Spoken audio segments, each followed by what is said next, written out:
गांव में मनोज नाम का एक गरीब असहाय आदमी रहता था। पत्नी रिया और बूढ़ी माँ को लेकर ही उसका परिवार चलता। मनोज की पत्नी बहुत झगड़ालू और हिंसक थी। वो सास को मौका मिलते ही ताने देती।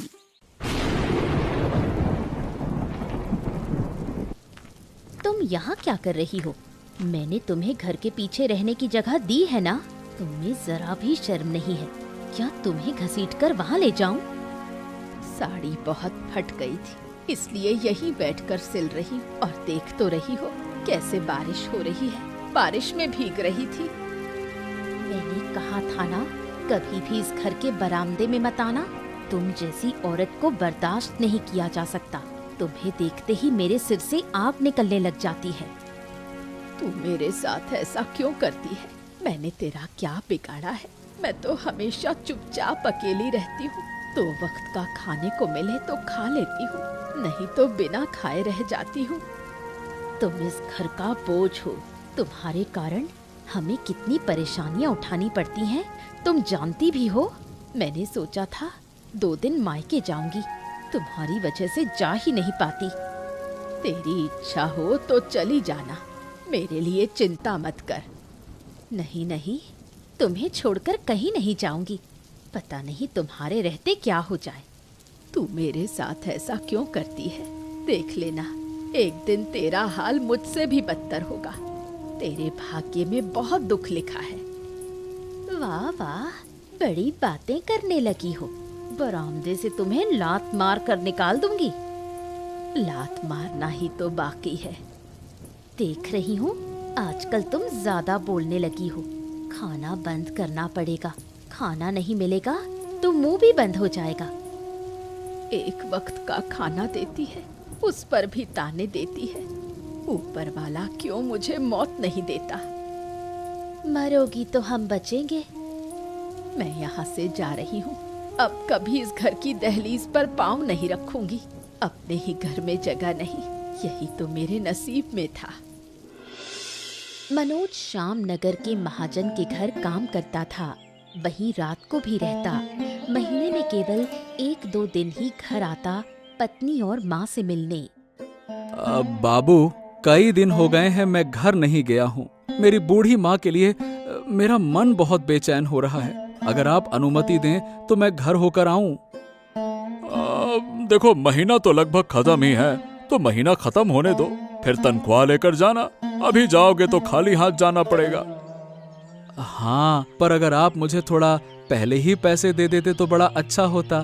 क्या है कि दिल में बड़ा अजीब सा डर है। लगता है जैसे कि माँ कष्ट में है। ओह, तू एक काम कर सकता है, अपनी माँ और अपनी पत्नी को लेकर हमारे घर आ जा।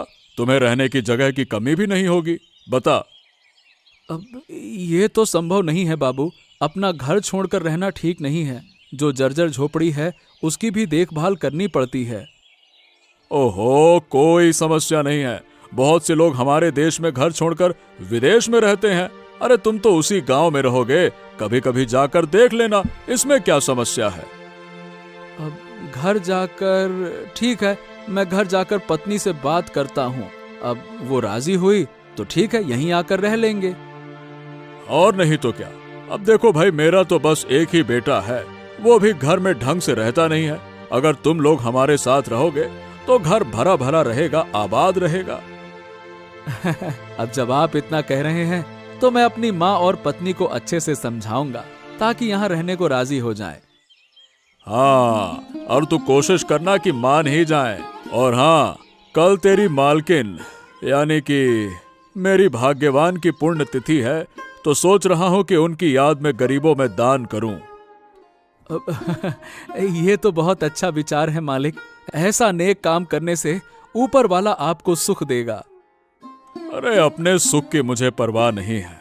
मेरी बस यही दुआ है कि मेरा बेटा हमेशा सुखी रहे। हाँ, यही मेरी भी कामना है कि आपकी इच्छा पूरी हो। ठीक है बाबू, मैं चलता हूँ। मनोज मेहनत से जो भी कमाता था सब रिया को दे देता, लेकिन रिया सास को हमेशा सताती। मनोज जो पैसा भेजता उसका आधा रिया मायके भेज देती। वहीं रिया की बहन टीना भी अक्सर बहन के घर आती। इस बार इतने दिनों बाद आई, घर पर सब ठीक है ना? सब ठीक है। पिताजी काफी दिन पीसी के घर थे, इसलिए देर से आई। तू यहीं रह सकती है, मुझे अकेले अच्छा नहीं लगता। हम दोनों बहनें साथ रहें तो मजा ही आ जाएगा। अच्छा होता, पर माँ पिता को छोड़कर रहना अच्छा नहीं लगता। इस महीने तूने कोई पैसे नहीं भेजे, तेरे पैसों से ही तो हमारा गुजारा होता है।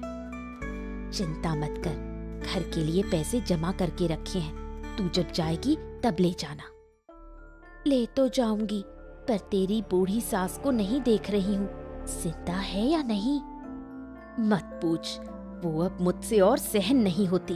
उसे घर के पीछे छोड़ रखा है। दिन भर मुझे उसकी कोई खबर नहीं। कभी कभी बस थोड़ा सा पानी भात देकर आती हूँ।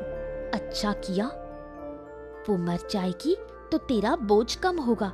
उसके कारण तू मायके भी नहीं आ पाती। लेकिन क्या दादा बाबू को पता है कि तूने सास को घर के पीछे छोड़ रखा है? कुछ नहीं जानते। अगर जान गए तो मुझे मार डालेंगे। महीने के आखिर में जब दादा बाबू आएंगे, उससे कुछ दिन पहले सास को घर के अंदर ले आऊंगी। ध्यान रखना, दादा बाबू को कुछ पता न चले। नहीं नहीं, उन्हें कुछ पता नहीं चलेगा। महीने के अंत से पहले ही मनोज महाजन से कुछ पैसे लेकर घर लौट चला। रिया ने सोचा भी नहीं था कि मनोज इतनी जल्दी आ जाएगा। उधर बूढ़ी माँ बहुत कष्ट से जी रही थी। क्यों मेरी मौत नहीं आती? ऐसे जीने से मरना अच्छा है। मेरा बेटा कब आएगा? बेटे के लिए मन बहुत बेचैन है। अरे माँ, अरे भाई तुम यहाँ क्यों बैठी हो? फटे कंबल पर बैठी हो और तुम्हारी साड़ी इतनी गंदी क्यों है? बेटा, मैं तेरे बारे में सोच रही थी। तुझे देखने के लिए मन छटपटा रहा था। तुझे देखकर मुझे बहुत शांति मिली। ओहो, पहले ये तो बताओ कि तुम यहाँ क्यों बैठी हो? घर में हमेशा अच्छा नहीं लगता, इसलिए यहाँ बैठी हूँ। लेकिन ये पास में पानी में भीगा भात क्यों रखा है? ओहो, ये मैंने कुत्तों के लिए रखा है। बेटा, तू घर जा, मैं यहीं थोड़ी देर बैठी रहूंगी।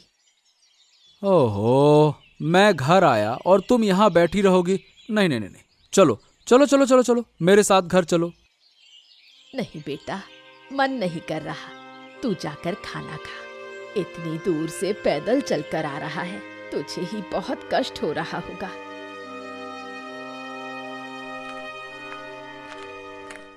ओह, तुम आ गए? कब आए? हाँ, बस अभी थोड़ी देर पहले घर आया और माँ यहाँ बैठी है। मैं उनसे कई बार कह चुका, लाख बार कह चुका, घर चलो घर चलो घर चलो, पर जा ही नहीं रही। माँ को तो घर में ज्यादा देर अच्छा नहीं लगता, इसलिए यहाँ बैठी हैं। और ये तुम्हारे हाथ में भात क्यों है? क्या ये भी कुत्ते के लिए है? हाँ, बिल्कुल सही कहा, कुत्तों को देने के लिए लाई हूँ। ओहो, तुम सब लोग घर चलो चलो चलो, मुझे तुम सबसे कुछ जरूरी बात करनी है, चलो। श्यामनगर गांव के महाजन का इकलौता बेटा जय था। जय ने पढ़ाई पूरी करके अच्छी नौकरी की। जय की मित्र मीरा बहुत बुद्धिमान, सुंदर और शिक्षित थी। वो हंसमुख और चंचल स्वभाव की थी। जय और मीरा अक्सर गांव में घूमने निकलते। हाय हाय हाय हाय हाय हाय, देखो तो सही कितना सुंदर वातावरण है। हाँ, मेरा तो मन कर रहा है कि नदी के बीचों बीच एक घर बना लूं। तुम शादी करके पत्नी ले आओ और फिर नदी के बीचों बीच हमेशा रहो। अब देखो मीरा, मैंने तो तय कर लिया है कि मैं शादी वादी नहीं करूंगा। अरे भाई, बहुत झंझट है शादी। अरे वाह, शादी से इतना डर? मैंने तो तुम्हारे लिए लड़की भी देख रखी है। हैं, सच में? और कैसी लड़की देखी है तुमने, बताओ? तुमसे उम्र में 10 साल बड़ी, भूत जैसी दिखती है। दिन में भी रोशनी जलाकर देखना पड़ता है। सच में तुम्हारी ही पसंद की लड़की से मैं शादी करूंगा, देखना। लेकिन लड़की रात को पेड़ पर रहती है। हाँ तो ठीक है, मैं भी उसके साथ पेड़ पर रह लूंगा। अच्छा, तो आधा महीना नदी में रहना और आधा महीना पेड़ पर रहना। अरे खैर छोड़ो ये सब मजाक। अब शादी वादी के बारे में और बात नहीं करते। अब देखो मुद्दे की बात ये है कि तुम्हारे जैसी कोई लड़की मिले तो शादी करूंगा, नहीं तो कभी नहीं करने वाला। ठीक है, अब मैं तुम्हारी शादी का जिक्र नहीं करूंगी। ओहो, नाराज हो गई क्या? अरे नाराज मत हो। देखो तुम्हारे नाराज होने से ना मुझे बहुत बुरा लगता है। मैं क्यों नाराज हूँ? अरे देखो देखो, पक्षियों का झुंड उड़ रहा है। अरे हाँ, कितना सुंदर दृश्य है ना? बहुत सुंदर। अब हमें घाट की तरफ चलना चाहिए।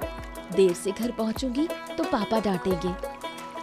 छुट्टी के दिन सोचा था कि तुम्हें पूरा दिन घुमाऊंगा, पर अफसोस। अगर पापा डांटते नहीं तो मैं भी तुम्हारे साथ घूमती रहती। कुछ दिन हो गए मनोज घर पर है। इन दिनों उसकी माँ को इस घर का सहारा मिला। मनोज को बिल्कुल पता नहीं चला कि उसकी माँ पर इतना अत्याचार होता है। अब कल तो मुझे वापस जाना ही होगा। काश कुछ दिन और रुक पाता, लेकिन क्या करें, अब रुकना मुमकिन नहीं है। बेटा, कुछ दिन और रुक जा। माँ, आप कैसी बातें करती हैं? अगर इतने दिन घर पर रहेगा तो आपके बेटे का काम कौन करेगा? उसके कमाए पैसों से ही तो हमारा घर चलता है। अच्छा, महाजन कह रहा था कि मैं तुम्हें भी साथ ले आऊं। उनका बड़ा घर है, उनके इकलौते बेटे के अलावा और कोई वहां है नहीं। अगर हम सब उनके घर में रहेंगे तो उन्हें अच्छा लगेगा। नहीं नहीं, हम कहीं नहीं जाएंगे। तुम हमें ले जाने की बात मत करना। बेटा, मुझे अपने साथ ले चल। मैं इस घर में नहीं रहना चाहती। मेरा मन हमेशा तेरे पास ही रहता है। माँ, आप ये कैसी बचकानी बातें कर रही हैं? आपका बेटा क्या छोटा बच्चा है जो आपके बिना रह नहीं सकता? बेटा चाहे बड़ा हो जाए, लेकिन माँ के लिए हमेशा छोटा ही रहता है। बेटा मनोज, मैं तेरे साथ जाना चाहती हूँ। हम कहीं नहीं जाएंगे। माँ की चिंता मत करो। माँ मेरे पास अच्छी तरह रहेंगी। ठीक है। अब जब तुम जाना ही नहीं चाहती हो तो मैं जबरदस्ती नहीं करूंगा, लेकिन मेरे माँ के साथ जरा सी भी लापरवाही मत करना। अगली बार घर आकर अगर मैंने देखा कि माँ के तन पर फटी पुरानी साड़ी है, माँ ऐसे कहीं बैठी हुई है, तो समझ लेना फिर तुम्हारी खैर नहीं। हाँ, मैंने तो कहा माँ के बारे में तुम्हें चिंता करने की जरूरत नहीं। ए माँ, तुम्हें अगर कोई भी तकलीफ हो तो मुझे तुरंत बता देना। मैं खुद मेहनत करता हूँ, लेकिन हमेशा ध्यान रखता हूँ कि तुम लोगों को कोई कष्ट ना हो। महीने का जो वेतन मिलता है सब कुछ घर ही पे दे देता हूँ। महाजन खाना पीना दे ही देता है, इसीलिए अपने पास एक भी पैसा नहीं रखता हूँ। बेटा, तू इतनी मेहनत क्यों करता है? मैं तेरी माँ हूँ। तेरी तकलीफ सुनकर मेरा दिल दुखता है। अरे माँ, तुम मेरी फिक्र मत करना। अगर तुम अच्छे से न रहोगी ना तो मैं भी अच्छे से नहीं रह पाऊंगा। अच्छा, अब बहुत रात हो गई है, सोना चाहिए। कुछ दिन रहने के बाद मनोज फिर महाजन के घर चला गया। मनोज के जाने से रिया बहुत खुश हुई। उधर मनोज की माँ फिर रिया के अत्याचार की शिकार बनने लगी। दीदी, तुम महाजन के घर जाने को राजी क्यों नहीं हुई? वहाँ रहती तो बहुत आराम से रहती। वहाँ रहकर क्या मायके पैसे भेज पाती और फिर बूढ़ी माँ बेटे के सामने रहती, उन्हें कुछ कह भी नहीं पाती। अगर बूढ़ी माँ दादा बाबू को सब बता दे तो तब तुम्हारा क्या होगा? नहीं नहीं, बूढ़ी अपने बेटे से कभी कुछ नहीं कहेगी। ऐसे कहेगी तो बेटे को दुख होगा, इसलिए वो कुछ नहीं बताएगी। ये बूढ़ी तुम्हारे लिए मुसीबत बन गई है, इसे खत्म कर दो। एक काम क्यों ना करे, खाने में जहर मिला दे और बूढ़ी को मार डाले। खाने में जहर मिलाओगी तो पकड़ी जाओगी, कुछ और सोचो।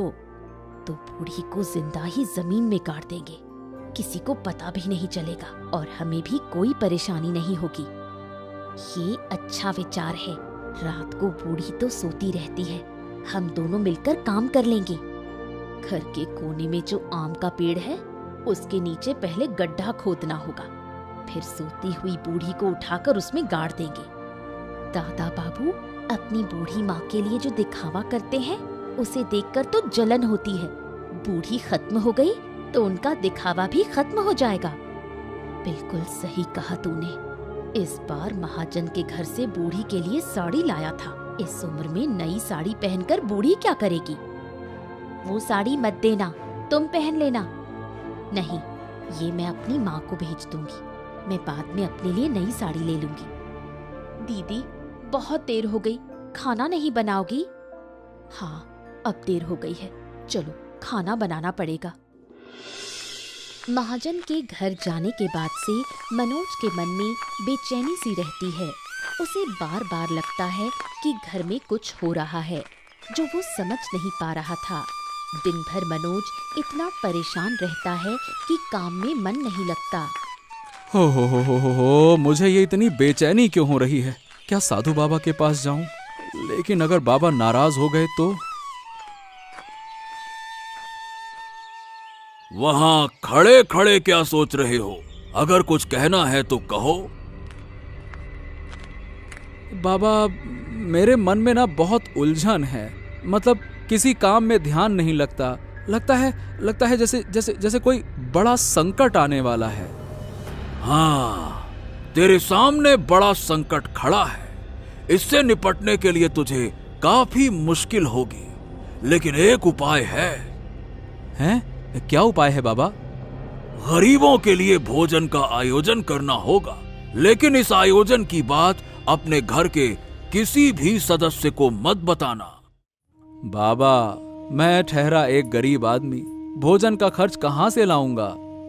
अब ये तो तुझे खुद ही सोचना होगा। किसी भी तरह से भोजन का इंतजाम करना होगा, वरना संकट नहीं टलेगा बेटा। बाबा, ठीक है, मैं चाहे जैसा हो इंतजाम करूंगा। अच्छा है, जरूर करो, लेकिन आंखें और कान खुले रखना। चारों ओर संकट है। एक बार ये संकट टल गया तो फिर कोई तेरे पास नहीं आएगा। जितनी जल्दी भोजन कराएगा उतना अच्छा होगा। हाँ, ठीक है बाबा, मैं जल्द ही भोजन का आयोजन करूंगा। अच्छा है बच्चा, चल अब जा। ठीक है बाबा। रिया की शैतानियां दिन ब दिन बढ़ती जा रही थीं। वो मौका पाकर मनोज की माँ को मारती पीटती भी थी। आखिरकार दोनों बहनों ने मिलकर बूढ़ी माँ को जिंदा गाड़ने का फैसला किया। दीदी, गड्ढा तो हो गया, अब बूढ़ी को लाना होगा। गड्ढा और बड़ा करना होगा, इतना छोटा गड्ढा नहीं चलेगा। बूढ़ी के लिए इतना काफी है, चलो उसे पकड़ कर लाते हैं। चल। बूढ़ी दिखाई नहीं दे रही, कहाँ गई? यहीं तो रहती थी। टीना, तू जाकर देख तो सही घर में है या नहीं। हाँ, देखती हूँ। कहीं बूढ़ी ने हमारी बातें सुन ली क्या? वो तो सो रही थी, फिर भागेगी कहाँ? दीदी, बूढ़ी कहीं नहीं दिखी। चारों तरफ ढूंढा लेकिन नहीं मिली। लगता है बूढ़ी भाग गई, लेकिन भागेगी कहाँ? जहाँ जाएगी वहीं से पकड़ लाएंगे। कहीं दादा बाबू के पास तो नहीं चली गई? अगर वहाँ चली गई तो मुसीबत हो जाएगी। नहीं, महाजन के घर बूढ़ी जा ही नहीं सकती। उसके पैरों में इतनी ताकत कहाँ? पास पड़ोस में ही होगी। अब हम क्या करें? अगर उसने किसी को सब कुछ बता दिया तो बड़ी मुसीबत हो जाएगी। आज रात ही किसी तरह बूढ़ी को ढूंढना होगा। दीदी, इतनी रात को खोजने की क्या जरूरत है? सुबह हो जाएगी तो खुद ब खुद आ जाएगी। पागल हो गई है क्या? बूढ़ी को ढूंढना ही होगा। लगता है जब हम गड्ढा खोद रहे थे तभी बूढ़ी ने सब सुन लिया। हाँ, मुझे भी लगता है ऐसा ही हुआ। हमारी बातें सुनकर ही बूढ़ी भाग गई। ज्यादा दूर नहीं गई होगी, ढूंढेंगे तो मिल जाएगी। अच्छा चलो, चारों ओर खोजते हैं। कई दिन बीत गए लेकिन बूढ़ी का कुछ पता नहीं चला। खबर मनोज तक भी पहुंची।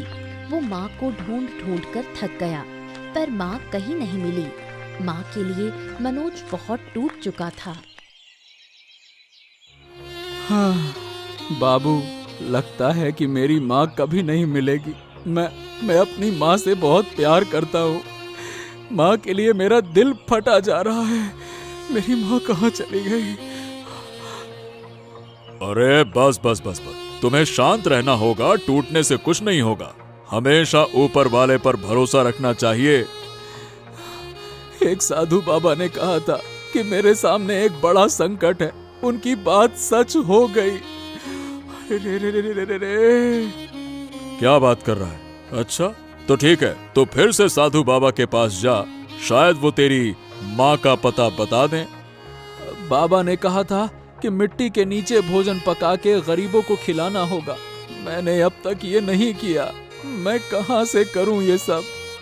अरे तो हमारे घर के पीछे एक बागान है, वहाँ जमीन के नीचे सीढ़ियाँ हैं और नीचे बैठने की बहुत सारी जगह है। तो जल्दी से वहाँ भोजन का आयोजन कर, जितना पैसा लगेगा मैं दूंगा। बाबू, आपको पैसों की जरूरत नहीं है। अब देखिए, रहने दीजिए, मेरे पास जो है उसी से हो जाएगा। अब से महीने का जो वेतन बनेगा सब अपने पास रखूंगा। पत्नी को अब एक भी पैसा नहीं दूंगा। अरे लेकिन अगर पत्नी को पैसे नहीं देगा तो उसका काम कैसे चलेगा, बता। क्या करेगी काम चलाकर? जिसने मेरी माँ का ख्याल नहीं रखा, उसके लिए सोचने का कोई फायदा नहीं।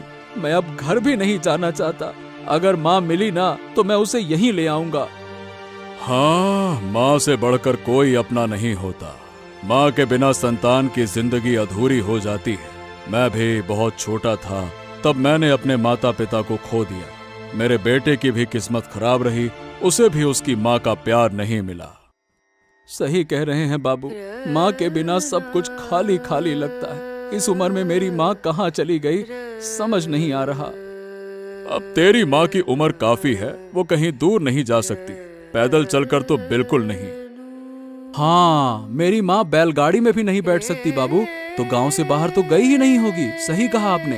एक बार मैं पूरे गांव में अच्छी तरह से ढूंढता हूँ। हाँ, ये ठीक रहेगा। पहले ढूंढो अच्छे से। बहुत दिनों से महाजन के बेटे जय और मीरा की मुलाकात नहीं हुई थी। लंबे समय तक ना मिलने से दोनों को बहुत बुरा लगा। यहाँ तक कि जय ने मन ही मन निश्चय कर लिया था कि अगर शादी करनी है तो मीरा से ही करेगा। ओहो, तुमसे बहुत दिनों से मुलाकात नहीं हुई। तुमसे मिलने के लिए ना मेरा मन बहुत बेचैन हो रहा था। तुम्हें बुलाऊं तो मिलने के लिए बिल्कुल तैयार ही नहीं होती तुम समझना ही नहीं चाहते। मैं जब तक घर से बाहर नहीं निकल सकती। बाहर निकलने के लिए कितने झूठ बोलने पड़ते हैं। अरे भाई, मेरे लिए ना सही, थोड़ा झूठ तो बोल ही सकती हो ना। तुम्हारे लिए मैं क्यों झूठ बोलूं? तुम मेरे कौन हो? ओहो, ऐसा मत कहो। इस तरह कहने से मुझे बहुत बुरा लगता है, दुख होता है। मीरा, मैं तुमसे एक बात कहना चाहता हूँ, अगर तुम अनुमति दे दो तो। क्या कहना चाहते हो? कहो। बात यह है कि मैं तुमसे शादी करना चाहता हूँ। अगर तुम राजी हो तो, और अगर तुम राजी हो तो मैं अपने पिता को तुम्हारे घर भेज दूंगा। महाजन अंकल को हमारे घर भेज देना। वो जो अच्छा समझेंगे वही होगा। ठीक है, तुम्हारा धन्यवाद, बहुत बहुत धन्यवाद। थोड़ी देर में रात हो जाएगी। हाँ हाँ, सही कह रही हो। चलो वापस चलते हैं। जय, उस पेड़ के नीचे कोई पड़ा हुआ लग रहा है। ओ भगवान, कहीं भूत तो नहीं? भूत जैसी चीज कोई नहीं होती है। चलो जाकर देखते हैं। नहीं, मैं नहीं जाऊंगी। मुझे डर लग रहा है।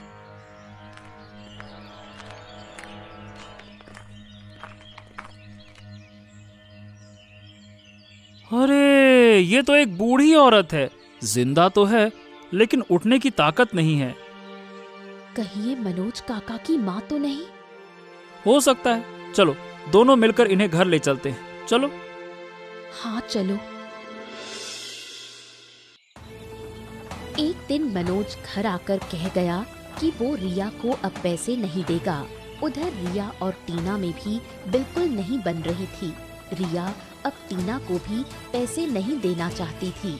इस बीच एक दिन खाना बनाते समय रिया की साड़ी में आग लग गई। आग से रिया के हाथ पांव सब जल गए। तू अगर पैसे नहीं देगी तो मेरा यहाँ रुकने का कोई फायदा नहीं, मैं आज ही चली जाऊंगी। मैंने तो सारी उम्र अपने घर परिवार की परवाह ना करके सारे पैसे तुम लोगों को दिए, और तू इस मुसीबत में मेरे साथ नहीं रहेगी।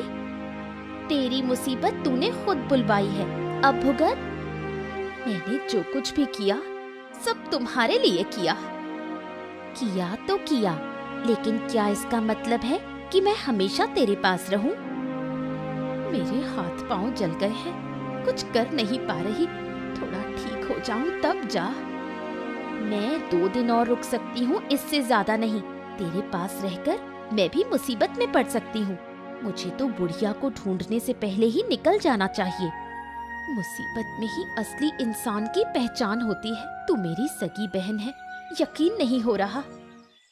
देख दीदी, मैंने तुझे बार बार समझाया था कि बुढ़िया के साथ ऐसा मत कर, पर तूने मेरी एक ना सुनी।